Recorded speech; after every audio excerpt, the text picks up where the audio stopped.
நமச்சிவாய வாழ்க. நாதந்தாள் வாழ்க. இமைப்பொழுதும் என் நெஞ்சில் நீங்காதான் தாழ் வாழ்க. வாழ்க வளமுடன். அனைவருக்கும் இனிய வணக்கங்கள். ஆனி மாதமும் ஆடி மாதமும் இணைந்த மாதம் ஜூலை மாதமாகும். சூரிய பகவான் மிதுன ராசியிலும் கடக ராசியிலும் பயணம் செய்யும் மாதம் இதுவாகும். ஆனி மாதத்தில் நடராஜருக்கு திருமஞ்சனமும், ஆடி மாதம் வரும் அமாவாசை முன்னோர்களுக்கு திதி கொடுக்க சிறந்த நாளாகவும் உள்ளது. அம்மனின் அருளை பெறுவதற்கு உரிய ஆடி மாதம் இந்த ஜூலை மாதத்தில்தான் பிறக்கிறது.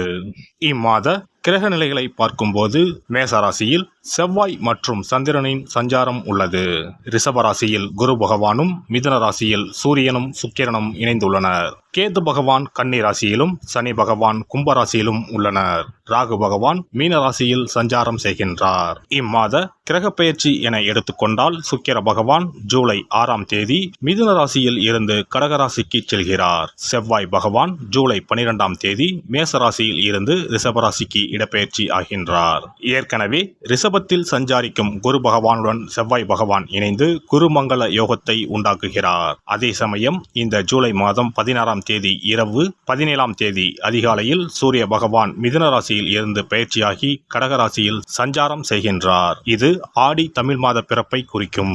ஜூலை 19ஆம் தேதி புதன் பகவான் கடகராசியில் இருந்து சிம்ம ராசிக்கு பெயர்ச்சியாகின்றார். சுக்கிர பகவான் ஜூலை 31ஆம் தேதி சிம்ம ராசிக்கு பெயர்ச்சியாகின்றார். சந்திர பகவான் ஜூலை 1ஆம் தேதி அஸ்வினி நட்சத்திரம் மேசராசியில் இருந்து தன் பயணத்தை ஆரம்பிக்கிறார். இந்த கிரக பெயர்ச்சி மற்றும் சஞ்சாரத்தால் உங்கள் வாழ்வில் ஏற்படக்கூடிய சுப மற்றும் அசுப பலன்கள் என்ன என்பதனை பற்றி காண்போம். உங்கள் வாழ்வில் வளமும் நலமும் செல்வ செழிப்பும் பெற்று வாழ்வில் உயரிய நிலையை அடைய எல்லாம் வல்ல எம்பெருமானை வேண்டி விரும்பி கேட்டுக்கொள்கிறேன். கும்பராசி அன்பர்களே, இந்த மாதம் அறிவுத்திறமை கூடும். சில முக்கிய முடிவுகள் எடுப்பதன் மூலம் நீண்ட நாட்களாக இருந்து வந்த பிரச்சனைகள் தீரும். இனிமையான பேச்சின் மூலம் எதிலும் வெற்றி காண்பீர்கள். வீண் குற்றச்சாட்டிற்கு ஆளாக நேரலாம். கவனமாக இருப்பது நல்லது. மற்றவர்களின் செய்கையால் கோபம் ஏற்படலாம், நிதானம் தேவை. வழக்குகளில் சாதகமான போக்கு காணப்படும். வீடு மனை வாங்குவதற்கு இருந்து வந்த தடைகள் நீங்கும். தொழில் வியாபாரம் எதிர்பார்த்த அளவு லாபம் தராவிட்டாலும் வருமானத்திற்கு குறைவிருக்காது. தொழில் விரிவாக்கம் செய்யும் திட்டத்தை தள்ளி போடுவது நல்லது. உத்தியோகத்தில் இருப்பவர்கள் தங்களது பணியில் மட்டும் கவனம் செலுத்துவது நல்லது. மற்றவர் விஷயங்களில் தலையிடாமல் இருப்பது வீண் பிரச்சனை வராமல் தடுக்கும். கணவன் மனைவிக்கு இடையே எதையும் மனம் விட்டு பேசி அதன் பிறகு செய்வது நன்மை தரும். குடும்பத்தில் அமைதி உண்டாக கோபத்தை குறைப்பது நல்லது. பெண்களை பொறுத்தவரை அறிவுபூர்வமாக செயல்பட்டு சில முக்கிய முடிவு எடுப்பதன் மூலம் நீண்ட நாட்களாக இழுபறியாக இருந்து வந்த காரியம் நிறைவேறும். கலைத்துறையினரை பொறுத்தவரை இம்மாதம் பாதுகாப்பாக இருப்பது அவசியம். பொருள் வரவில் குறைவு ஏற்பட வாய்ப்பு இல்லை. எனினும் வேலை செய்யும் இடத்தில் சிறு சிறு பிணக்குகள் வந்து மறையும். கோபம் கலந்த வார்த்தைகளை உதிர்க்காமல் இருப்பது நல்லது. அரசியல் துறையினருக்கு உறுதியும் துணிவும் நிறைந்திருக்கும். பிரபலங்களின் நட்பும் ஆதரவும் கிடைக்கும். பணியின் நிமித்தம் காரணமாக வெளியூர் செல்ல வேண்டியிருக்கும். மாணவர்களுக்கு எதிர்காலத்தை பற்றிய எண்ணம் உண்டாகும். மேல் படிப்பு பற்றிய சிந்தனையில் ஈடுபடுவீர்கள். சக மாணவர்களின் விவகாரங்களில் தலையிடாமல் ஒதுங்கி இருப்பது நல்லது. நட்சத்திர பலன்கள். அவிட்டம் நட்சத்திரம். இந்த மாதம் குடும்பத்தில் இருப்பவர்களை அனுசரித்து செல்வது நன்மை தரும். வாழ்க்கை துணையின் உடல் நலனில் அக்கறை தேவை. சிறிய விஷயங்களுக்கு கூட கோபம் வரலாம்.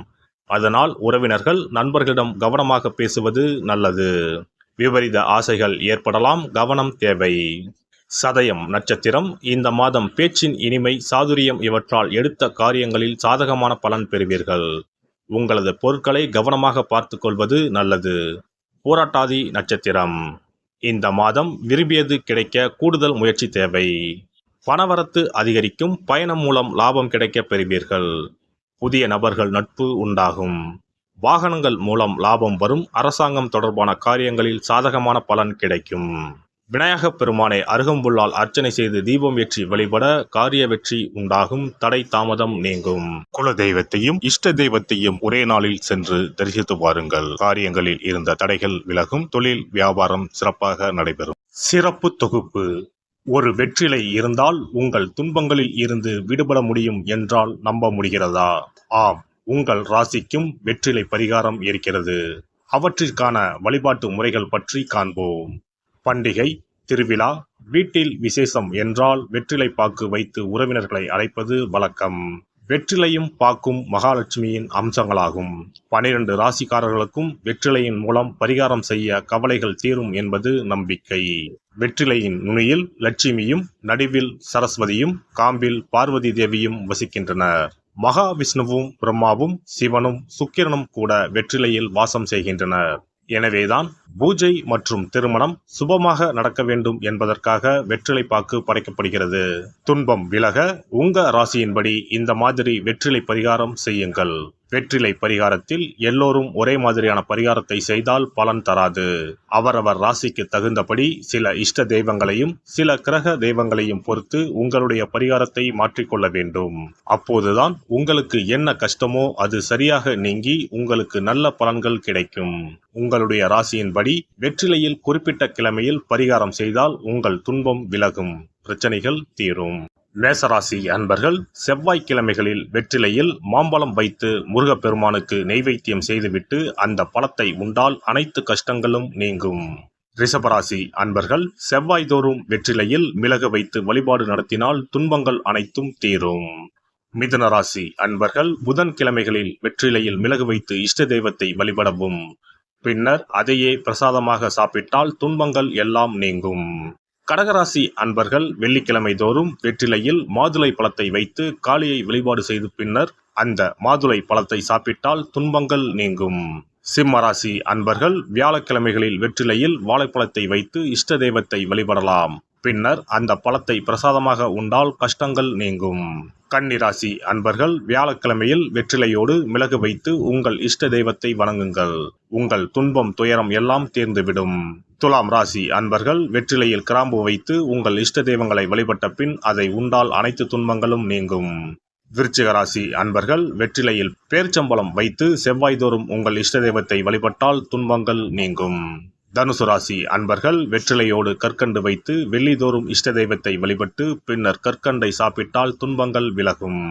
மகர ராசி அன்பர்கள் வெற்றிலையோடு அச்சு வெல்லம் வைத்து வெள்ளிதோறும் காளியை வழிபட்டால் துன்பங்கள் துயரங்கள் நீங்கும்.